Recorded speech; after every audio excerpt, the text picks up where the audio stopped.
past midnight on August 31st, 1888, when Polly Nichols left a rooming house in the East End district of London known as Whitechapel. For her, walking these streets at this hour was part of doing business, as it was for many women in this bleak, impoverished part of the city. But this time, Polly's business would turn deadly.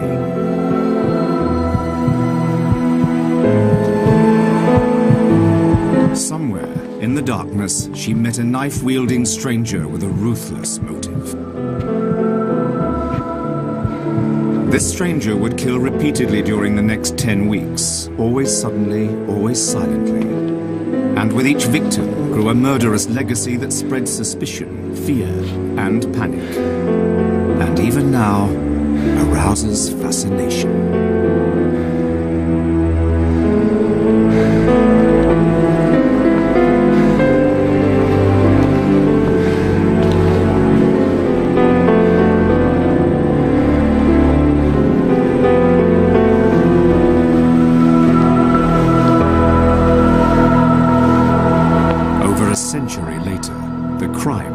Unsolved and the stranger's identity unknown, except by a name that's become synonymous with evil.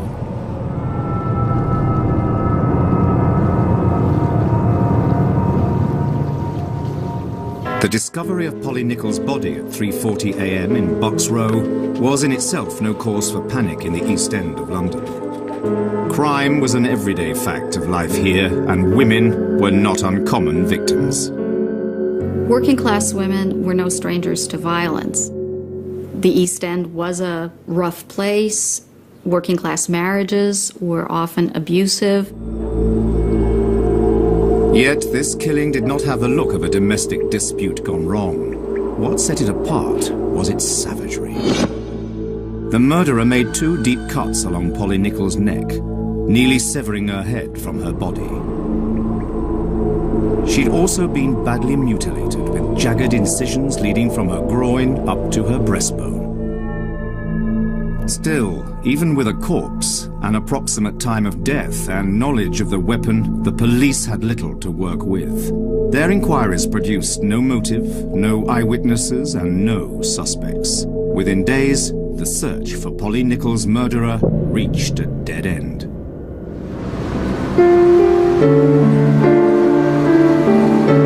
But today, many are still hot on the killer's trail. From around the world they come, drawn to hear the grisly tale of murder and mayhem. And as far as this story is concerned, its own police force. It's called the Ripper Walk, one of many attractions that, along with books, articles, films and internet websites, support a multi-million-dollar industry born of a killer's brutality. Violence was very much a part of these women's lives. And in the months preceding the Jack the Ripper murders, 2 prostitutes had already been brutally murdered. In 1888, the idea of touring Whitechapel on foot would have struck most Victorians as sheer folly. A dismal, densely populated slum, it was home to the outcasts of society who eked out a meagre living not far from the hallowed halls of government.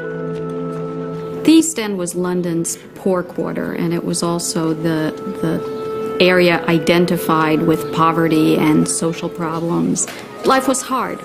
Life had, if it had pleasures, they were very immediate, they were momentary.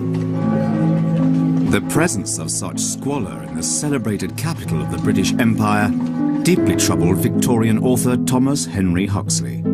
I assure you I found nothing worse, nothing more degrading, nothing so hopeless, nothing nearly so intolerably dull and miserable as life in the East End of London.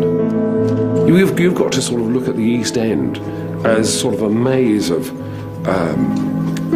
houses, tiny streets, people living 7, 8, 9 in a room, overcrowded tenements, living above cesspits.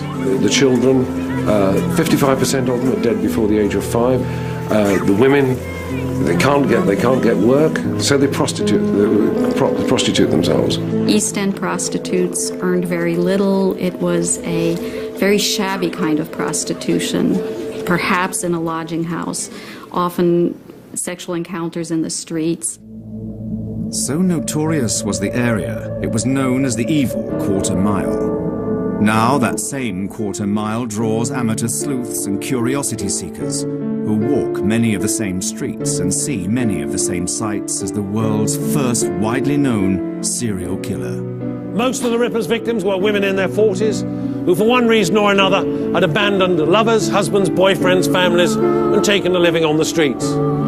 In appearance, their faces were puffy from drinking too much gin. They had cuts and bruises on their faces. They had teeth missing. You could buy an East End prostitute for 3 pennies, 2 pennies, or a loaf of stale bread. 9 days after Polly Nichols' murder on September the 8th, another brutal slaying occurred in Whitechapel. This time, the victim was a woman named Annie Chapman, an occasional prostitute who worked a local market area. Behind me is the old Spitalfields fruit and vegetable market, built in 1887, 1 year before the murders. And until it closed down some years ago, it was still one of London's main fruit and vegetable markets. So she went to the market on the 8th of September looking for a customer and was seen talking to a man who's described as a sort of foreign appearance, about in his 30s, wearing a deerstalker hat. They're seen talking outside number 29 Hanbury Street. The man is heard to ask, "Will you?" and Annie Chapman reply, "Yes." It was a short time later that Chapman was found in the backyard of 29 Hanbury Street, having been murdered. A man called Albert Kadosh had come out of his house into the yard of the house next door and had heard a body or had heard something fall against the fence.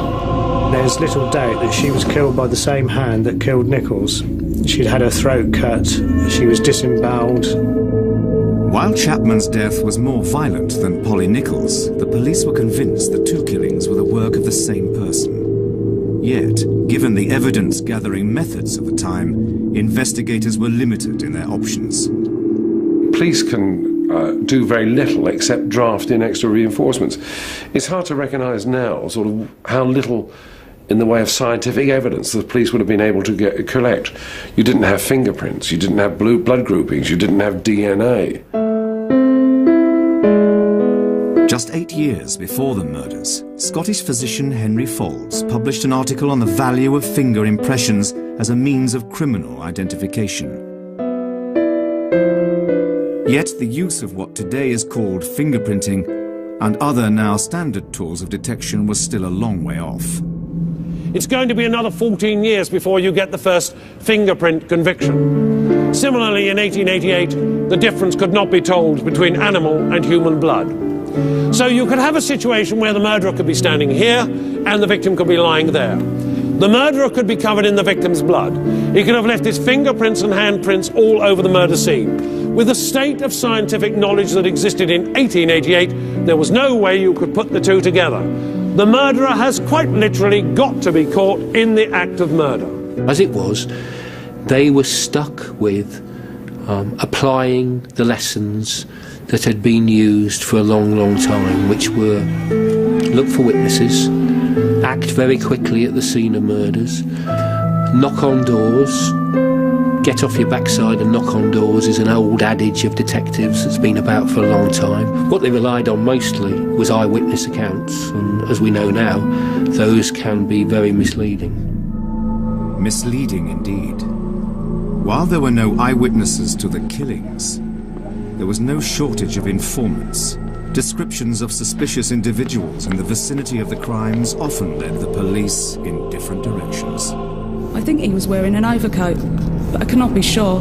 He was a man over 40. As far as I could tell, he seemed a little taller than the deceased. He had a hard billycock hat. He had a blotchy face and a carroty moustache. He was a fine-looking man. He wore an overcoat with a cape, high hat, not a silk one, and a Gladstone bag. Accounts of the Whitechapel murders spread like wildfire, fueled by newspapers only too eager to feed the public's voracious appetite for details. Another murder of character even more diabolical than that perpetrated in Bucks Row. Her throat was cut in a fearful manner. The woman's body had been completely ripped open, and the heart and other organs laying about the place, and portions of the entrails around the victim's neck. An excited crowd gathered around. The press were building it up. The murders were coming quickly on one another. There wasn't a space of months in between where people would forget it and go on to something else. This was kept in the public eye continuously for a couple of months. And because of that, the police took very much a hammering, especially the detective force. They flooded the area with uniformed police officers in the hope, and really I think they realised that probably it's one of the only ways they were going to catch this guy, was to actually catch him leaving the scene of a murder or actually perpetrating a murder. Police surgeon Dr. George Baxter Phillips examined Chapman's body some 2 hours after her death. His conclusions narrowed the field of potential suspects. The injuries could have been done by such an instrument as a medical man used for post-mortem purposes. Those used by slaughtermen might have caused them. Knives in the leather trade would not be long enough in the blade. The mode in which these portions were extracted showed anatomical knowledge. Obviously the work was that of an expert. When Phillips' report was made public, it unleashed a frenzy of accusation. Immediately suspicion fell upon those who use knives in their work, like doctors, butchers and barbers. A lot of people made out that he was a doctor, a surgeon. No, it's not that a surgeon was a surgeon. He was a hack. And, I think most people just hacking a body would find those sort of things anyway. They'd find the womb and things like that without any problem. Later reports conflicted with Dr. Phillips' assertion. But by then, the court of public opinion, aided by the press, had turned to more convenient, non-English suspects. What was also creating a stir was that the area, sort of in the 1880s, the area had got a large influx of immigrants, Jewish immigrants, many of them escaping from the pogroms in Tsarist Russia and in Eastern Europe. So the Jewish community was immediately being targeted as one of their number being actually responsible for the murders. It was said no Englishman would do such a terrible thing, and so the Jews were immediately the scapegoat for the murders. One early suspect was a local Jewish shoemaker, known for harassing prostitutes, and by a distinctive nickname. In the yard close to Annie Chapman's body had been found a leather apron, and immediately the words were circulated that one of the local people, a man called John Pizer, that was his nickname, Leather Apron. And so Pizer was arrested and for the Annie Chapman murder. But fortunately, he got an absolutely cast-iron alibi as to where he was at the time of the murder, so he was very, very lucky. With the release of John Pizer, the investigation was back to square one.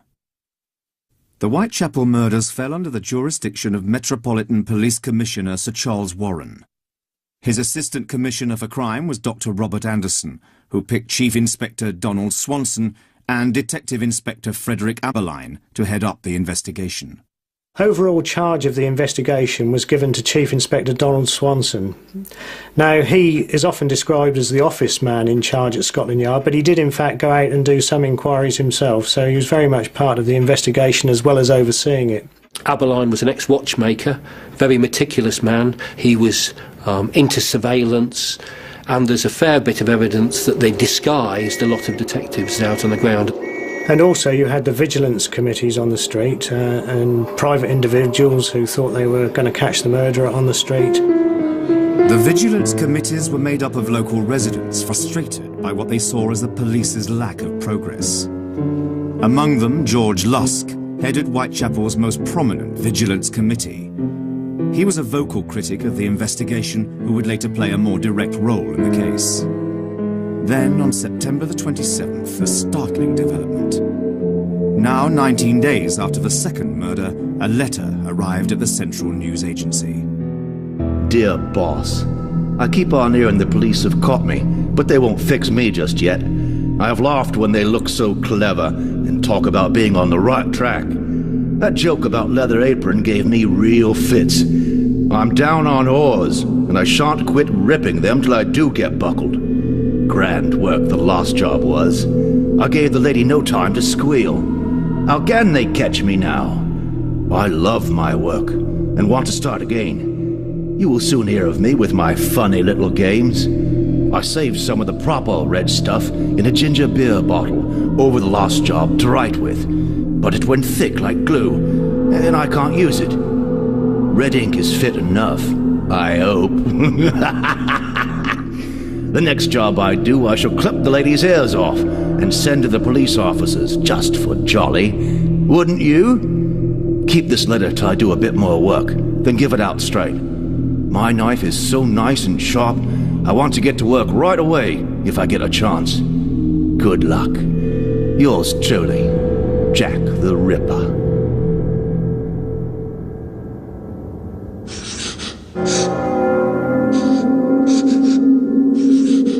Yours truly, Jack the Ripper. Now there was a name for the Whitechapel murderer, but with a torrent of letters that bombarded the police weekly, no one could be sure if it was genuine. The newspapers printed the letter a few days later, popularizing the killer's nickname while sending waves of terror throughout the city. In addition to coverage laced with blood-curdling passages, London's tabloids also took aim at Commissioner Warren of the Metropolitan Police. Their editorials and cartoons demanded his resignation. Meanwhile, life for many in the East End grew more desperate. In the area, you've got there's panic among the prostitutes. For one Whitechapel prostitute, Elizabeth Stride, working the streets took its toll. She's crying there. She's afraid. She's afraid of being killed by Jack the Ripper. Liz Stride's fears were prophetic. On September 30th, 3 days after the Ripper letter appeared, she met her final customer, but this time there was a witness. His name was Israel Schwartz, at this point the only person who might positively identify the killer.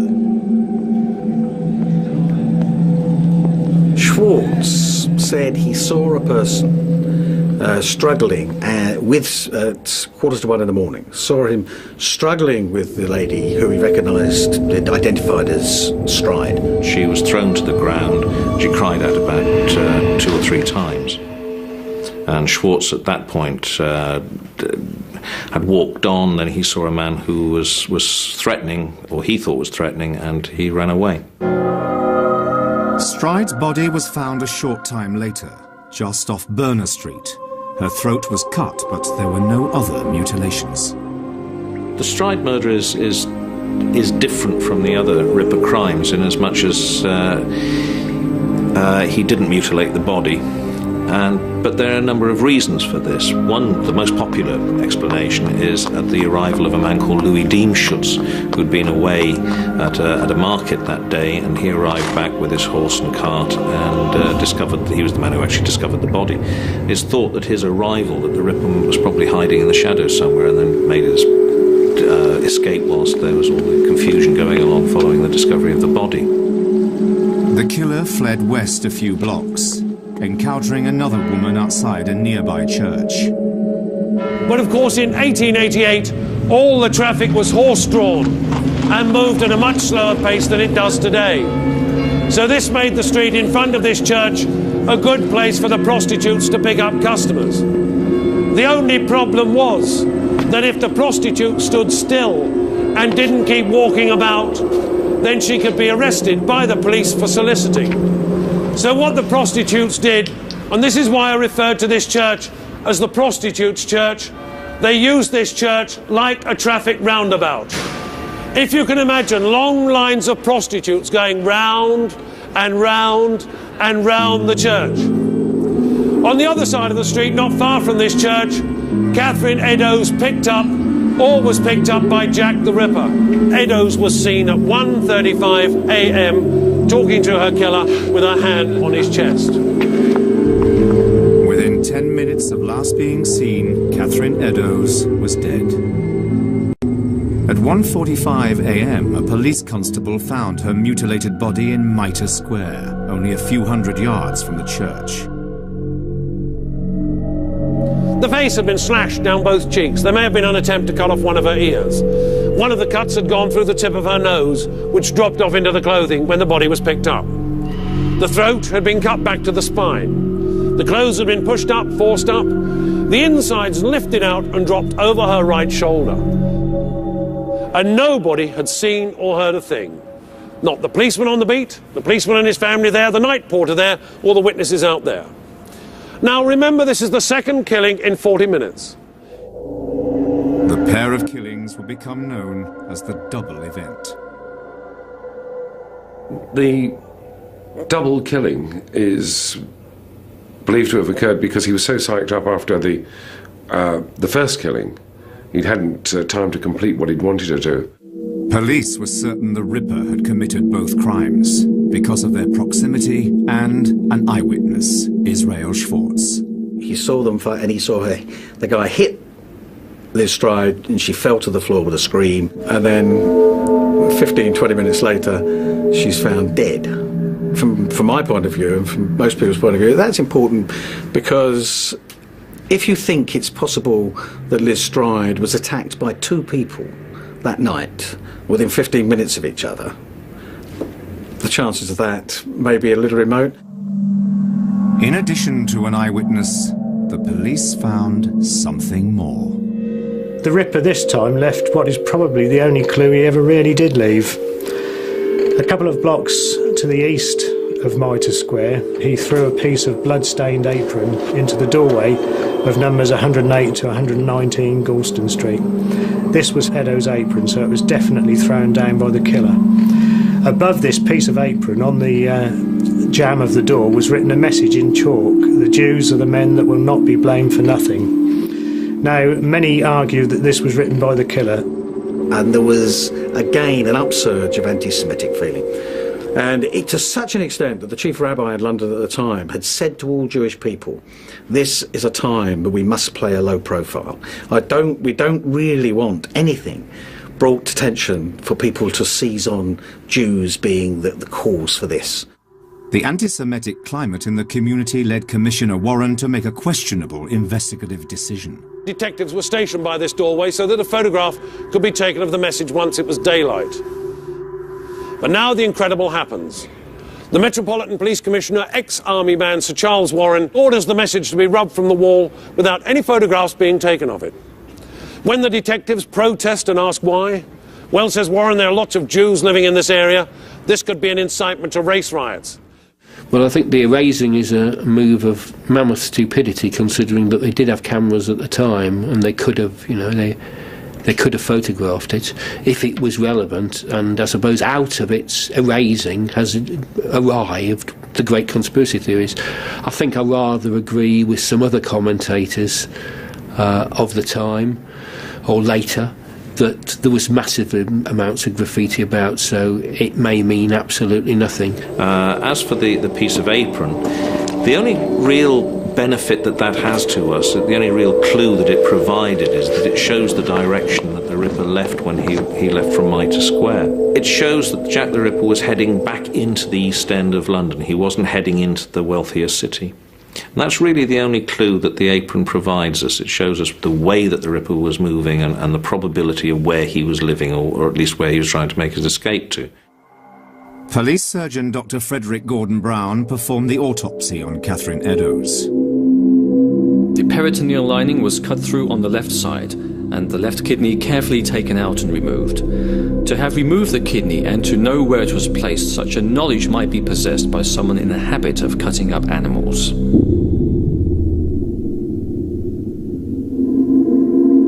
Brown's report revived theories that the Ripper was a doctor, a tradesman skilled with a knife, or a madman experienced in anatomy. Missing from Eddowes' body was not only her kidney, but, like Chapman, her womb. In the wake of these four horrific murders, all of London shuddered, wondering not if, but when the killer would strike again. By October 1888, the police had launched an all-out search for Whitechapel's elusive serial killer.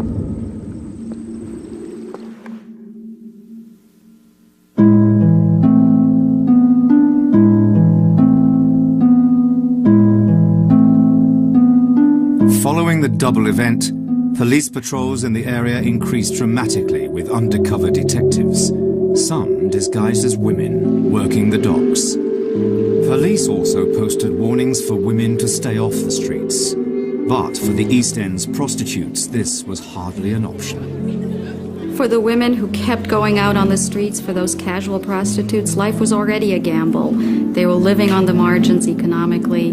That gamble just got harder and the stakes just got much more drastic. They were on the streets all night long, right through the murders. Desperation, lack of money, they had to be on the streets trying to earn a living, and some of them were so hopeless that they said, well, that, you know, they'd rather fall victim to Jack the Ripper than to have to jump off a bridge and commit suicide.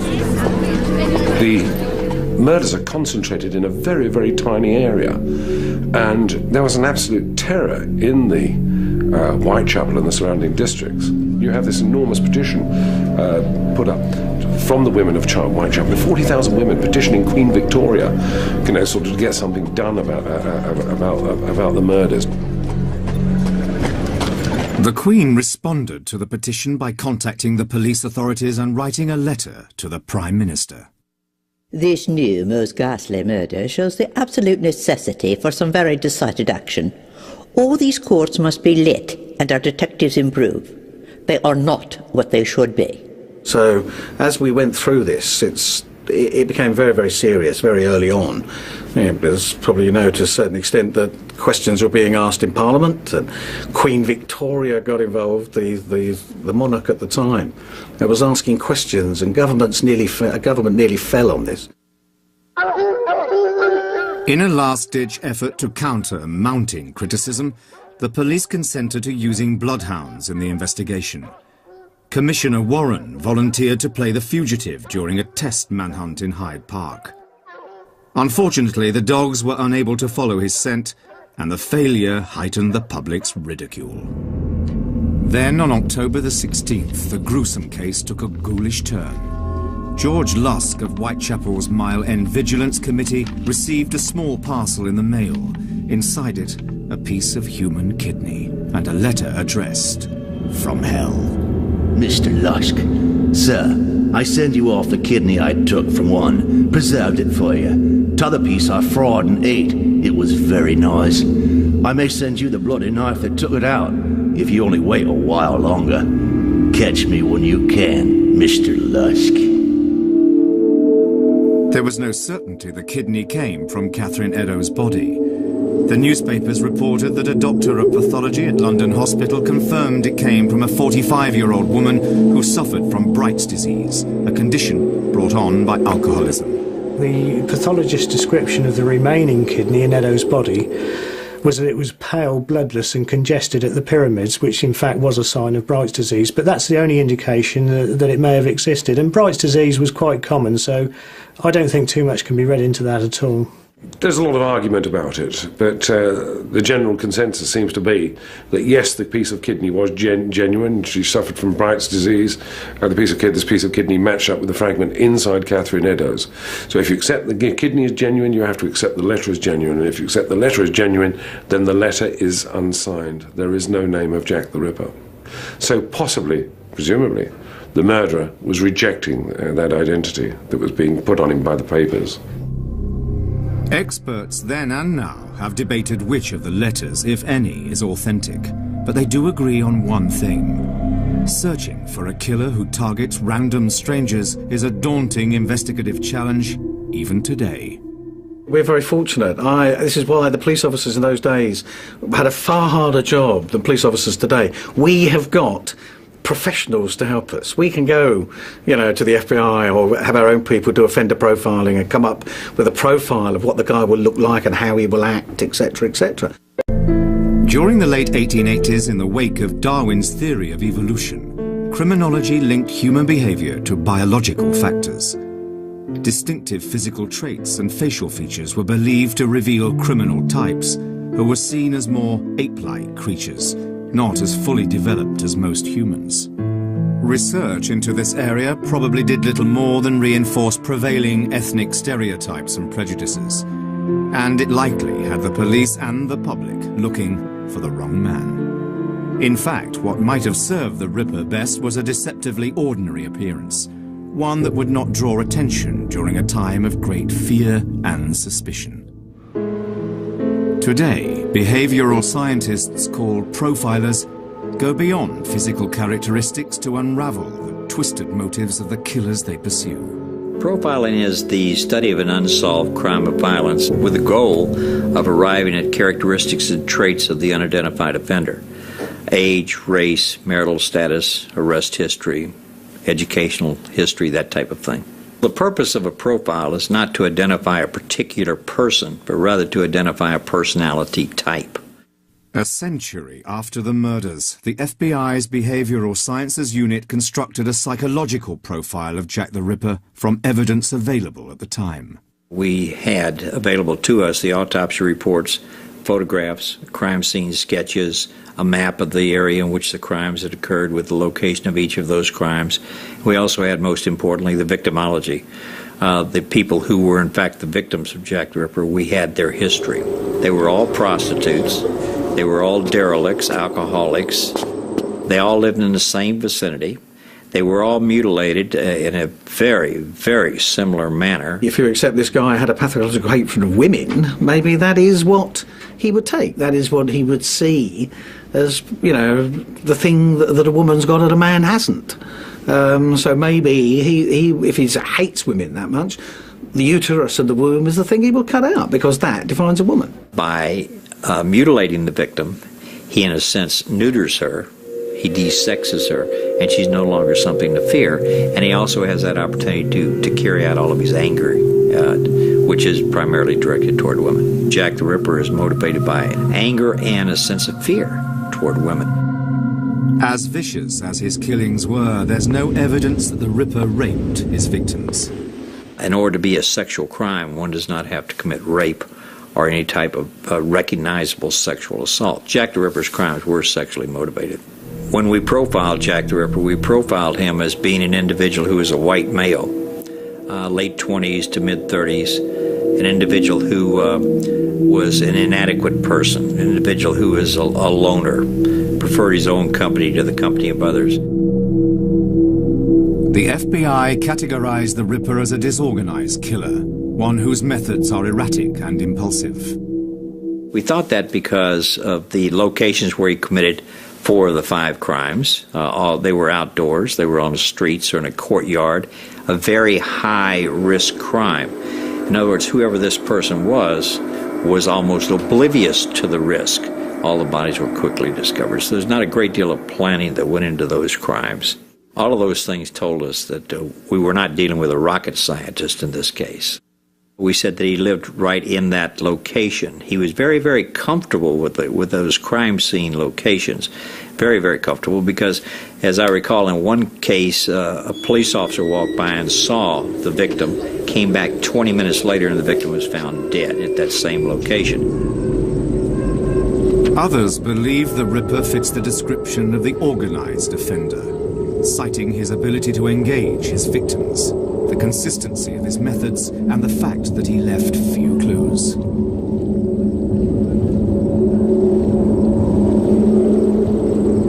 Jack the Ripper is a sexual deviant whose attacks become, to my mind, increasingly frenzied. He runs risks, but nobody actually sees him committing any of the crimes, despite the fact there are considerable numbers of people about on the night in question. In the end, however, profilers admit that theirs is an inexact science at best. Profiling is nothing more than an opinion of the individual preparing the profile. It's not a science, it's an art. November 9th, 1888. Over a month after the double event, an uneasy calm had settled on the Whitechapel district. Mary Jane Kelly, a young woman in her 20s, is seen by a witness leaving a pub with a man sometime around 3 a.m. She invites her companion inside her lodging house at 13 Miller's Court. Just before 4 a.m., 3 women living in the room above Kelly reported hearing a cry of murder. But it was hours before her fate was known. She was the 5th victim killed in 10 weeks, all of them murdered within a mile of each other. Mary Kelly was behind with a rent, and a landlord sent someone round to sort of ask her for the rent. And when the messenger didn't get any answer by knocking on the door, he went round to the side of the room where there was a broken window, pushed out the rags and newspaper, putting his hand through the glass, he pulled back the curtain, and then he saw the body of Mary Kelly.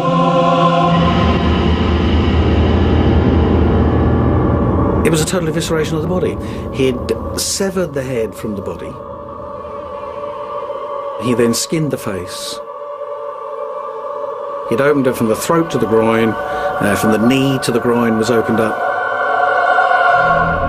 A horrific sight, even for veteran detectives Abberline and Swanson. This was the Ripper's most vicious attack yet.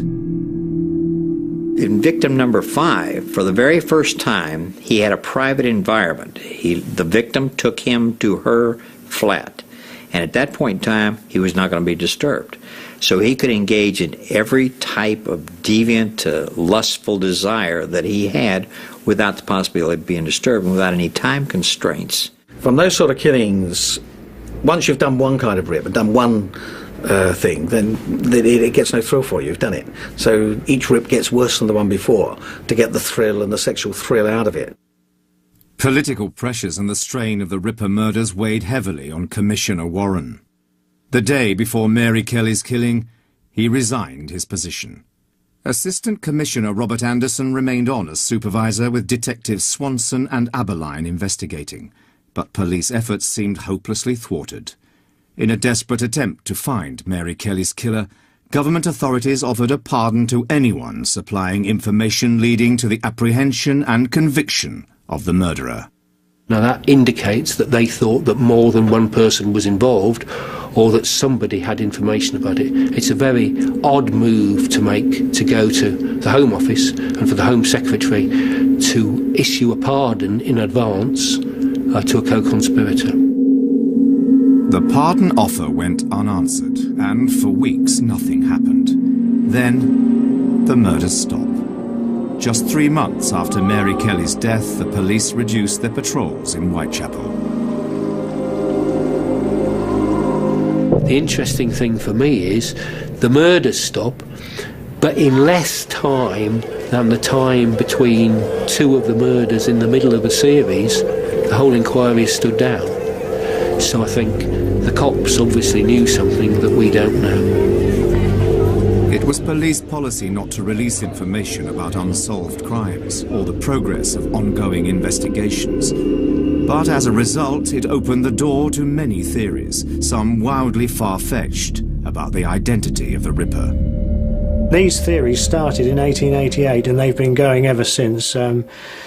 He's been an abortionist, he's been a female abortionist, Jill the Ripper. One of the more bizarre ones quite recently, I find this really bizarre, is that of Lewis Carroll. The author of Alice in Wonderland has now been named as Jack the Ripper. And then, of course, in recent years, you've had a whole range of theories built around the British royal family in the person of Queen Victoria's grandson, the Duke of Clarence, who dies within 4 years of the Ripper murders. The royal theory is in fact a theory involving the Freemasons, in that the Duke of Clarence, or as he was then the Prince Eddie, the son of the Prince of Wales, and heir presumptive to the throne, was involved in a liaison with a Catholic girl, which would obviously not be the thing for a member of the royal family to do. According to this theory, the Ripper's last victim, Mary Kelly, knew of the prince's illicit affair and was blackmailing him. This led Sir William Gull, the royal doctor, to kill Mary and the other prostitutes. A Freemason, Gull then supposedly left the mutilated remains of Kelly and the others as an ancient ritual punishment for betraying government secrets. There was an account, a Masonic account, of the punishment by the biblical King Solomon of the 3 Jews who are said to have murdered his master mason who built his Temple of Solomon in Jerusalem. And according to this Masonic account, these 3 Jews were punished by the biblical King Solomon by having their throats cut, their breasts burst open, and their bodies scattered. And in the Masonic references to those 3 Jews, the word Jews was spelled J-U-W-E-S, exactly as it was written in this doorway over here. So how Eddowes died and the spelling of the word Jews, that is what has led to the suggestion that the murderer was either a Freemason or knew something about Freemasonry. My own personal view is that it was a lovely sensational story and it sells papers. And a lot of people may have probably thought there was something in it at the time. Another theory held that Jack the Ripper was an American, a doctor named Francis Tumblety. A frequent visitor to London with dubious medical credentials, Tumblety had over the years faced a number of charges, including malpractice, sedition, and possibly a part in the Lincoln assassination. Just 2 days before Mary Kelly's murder, Tumblety was arrested for assault, then later released. His whereabouts were unknown until the end of November, when he departed for New York City. He was actually followed to New York by Inspector Andrews, one of the investigators, from where Tumblety fled. Police on both sides of the Atlantic waited for Tumblety to appear. Railway stations and departing steamers were closely watched. But he was never seen again, leading some to think he was the Ripper.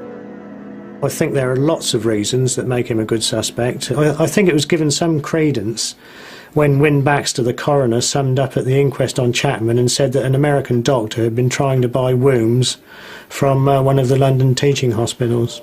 He also was allegedly the possessor of a collection of wombs in glass jars back in 1865 around Washington, when he was practicing in Washington. So it's a combination of things, really. He was arrested at the time of the murders. There is just nothing that can conclusively say he couldn't be the Ripper. But skeptics point to several reasons why Tumblety probably isn't the Ripper. To begin with, he was older and considerably taller than the suspects described by witnesses. Plus, he wore a moustache with very long, waxed ends. He was also a known homosexual, placing him at odds with the behavior of serial killers who usually victimize the gender that attracts them. Lastly, Tumblety would have been a stranger in the community. Just patterns of speech alone would have given him away. So he would have been more suspect. He would have stood out. But again, for the women, the economic potential of such a man might have led them to see him differently and to engage in contact. By 1894, 6 years after the murders, speculation about the Ripper's identity was still rampant. That year, Chief Constable Sir Melville Macnaghten wrote a memorandum refuting a newspaper article alleging that the Ripper was a man named Thomas Cutbush.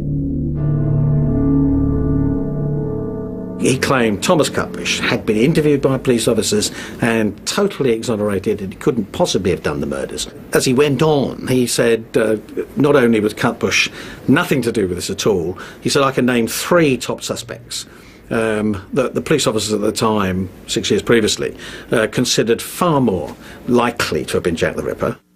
He named Montague M.J. Druitt, who he called a doctor, but who in fact was a barrister and teacher. He named Kosminski, without a first name, just Kosminski, a Polish Jew. And he also named Michael Ostrog, who in fact was a con man and a convict, and who the police later had in custody, so it's virtually impossible that he was the Ripper. According to Macnaghten, the most likely of the 3 suspects was Montague Druitt, who disappeared shortly after Mary Kelly's murder. But strangely, Macnaghten's memorandum was the only document ever to name Druitt. We have absolutely no idea why he was ever suspected of being the Ripper. He committed suicide at the end of December 1888. He drowned himself in the Thames, apparently because of some misdemeanor at the boys' school that he was teaching at. Macnaghten based much of his belief on secret documents that he allegedly destroyed prior to his retirement. All we know is that Sir Melville Macnaghten says that at some point later after the crimes, that he received private information that suggested that Druitt was the murderer, and he was quite prepared to believe that. Another of Macnaghten's suspects also seems highly unlikely. His name was Michael Ostrog. Nothing was known about him until quite recently. We've now discovered quite a lot about him. He was a petty sneak thief. Again, there's no obvious reason why anybody would ever have suspected that he was Jack the Ripper. The remaining suspect was a man named Kosminski, a Polish Jew who, according to McNaughton, possessed a great hatred of women, particularly prostitutes, and had strong homicidal tendencies. There were many reasons that made Kosminski a prime suspect, but one seemed particularly telling. Dr. Robert Anderson, Deputy Commissioner under Sir Charles Warren, published an autobiography some 20 years after the murders. He called it The Lighter Side of My Official Life. Detective Donald Swanson, who worked under Anderson, had read the book, scribbling notes along the margins. In 1987, a descendant of Swanson had those notes printed in the Daily Telegraph. What they revealed was startling, that Swanson and Anderson knew exactly who Jack the Ripper was. Swanson, in some notes that he made in his own personal copy of Sir Robert Anderson's autobiography, identified that individual as somebody called Kosminski. He wrote in the margin of that book, yes, we did know who Jack the Ripper was at the time, and he said it was Kosminski. And he actually said Kosminski. The same Kosminski Chief Constable McNaughton had listed in his memorandum. He was a man not unknown to the police.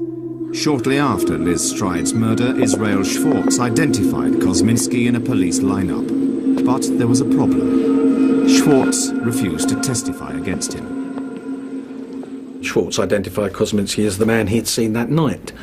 Now this, of course, is the only evidence the police have got. There's no forensic, nothing else. It's got to be something like this. But Schwartz refused to give evidence at court. He claimed that he was Jewish, Kosminski was Jewish, and he would not have the death of another Jew on his conscience. According to Swanson, the reason he refused to testify was because he knew that his testimony would send this person to the gallows.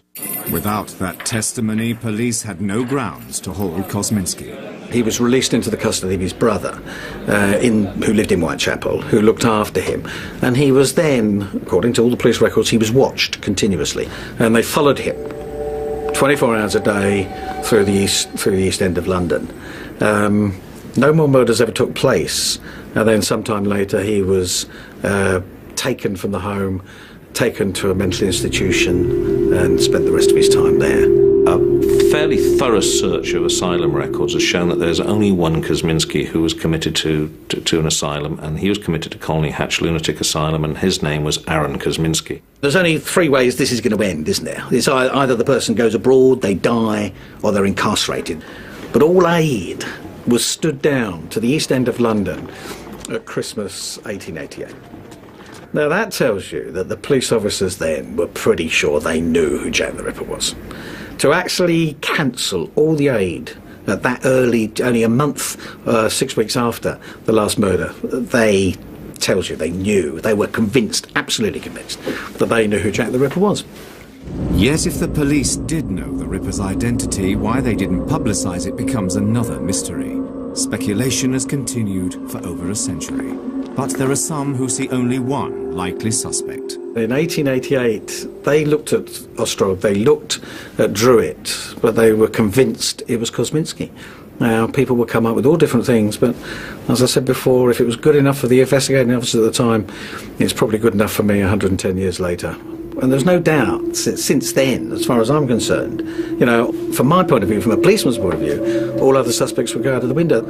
Our profile fit one of the suspects almost dead bang. That doesn't mean he did it. It simply means he fit the characteristics and traits that we believe would have been possessed by the individual known as Jack the Ripper. There was an individual by the name of Kosminski. I believe he was psychotic. I believe that legal term he was insane. I think Jack the Ripper's murder stopped because he got caught. And that's what I believe. He was either institutionalized, he was arrested, but he was certainly brought to the attention of the authorities, in my opinion. There aren't any surviving pictures of what the detectives thought Jack the Ripper looked like. What there is Abberline's walking stick, which has a carved head and was presented to him by the detectives he worked with. Anybody knows that you can't carve from a description, you have to carve from a drawing. So somewhere they must have had a witness's drawing of what Jack the Ripper looked like. Kosminski appears the strongest suspect, but with so many conflicting theories, there seems little doubt the identity of Jack the Ripper will continue to be debated. We will never know who Jack the Ripper was for certain. That is patently obvious. In 1888 they didn't know, they had ideas, they didn't know for certain, they certainly couldn't prove it. If they couldn't prove it 111 years ago, we won't prove it today. I don't think anybody will ever know for certain who Jack the Ripper was. And I have a feeling that even if evidence comes to light that gives us a very good indication of who he was, I think that there are people out there who, the majority of people actually don't want the mystery to be solved at all. The whole name of the game with Jack the Ripper is writing books about it, making money about it, taking people on walks and things like that. I honestly, personally, I don't personally believe, but I only personally believe if somebody could tomorrow absolutely conclusively prove who Jack the Ripper was, nobody would believe them at all. So you can imagine him just standing there, sort of enjoying all this. Probably enjoying all the sensation and being one of the crowd watching the effect that he'd achieved. The unsolved mystery of the Whitechapel murders still haunts the streets of London's East End, as does the killer, whose savage crimes reveal the twisted, dark side of the human mind. And in some ways he remains with us. The memory of his vague figure, lurking in the shadows, reminds us of our deepest fears and exposes our most dreaded nightmares. Yet it does more, unmasking for us our macabre and all too human fascination with evil.